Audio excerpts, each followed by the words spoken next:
ඔයා ඔය කියන විදිහට මං එදා ඔයාව දාලා ගියේ නෑ චූටි පුතා. තාත්තා කෙනෙක් වුණාට තමන්ගේ දරුවට ආදරේ වෙන්න ඕනේ. ඒක කොහෙද මේ තාත්තලා මම දන්නවනේ මෙයා ගැටි මෙයා තමන් ගැන විතරක් හිතන පූජා. කියන විදිහට මං එදා ඔයාව දාලා ගියේ නෑ. එහෙනම් ආපහු එන්නම් කියලා මාව දාලා ගියේ.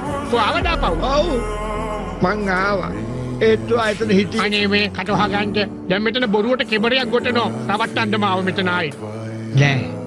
එදා රෑ මොකද දන්නවද ඇත්තටම සිද්ධ වුණේ? ඔහොම ඉන්න චූටි පුතා.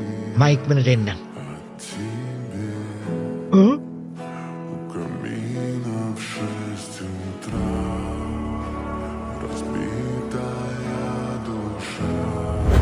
තාත්තා මම එක දැනන් හිටින්නේ.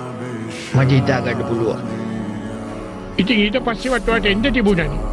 මං ආවා. ඔයා ජෝන් එක සතුටින් ඉන්නවා එතකොට මම දැක්කා. ඔයාට ඒ ජීවිතේ හොඳයි කියලා මට හිතුණා.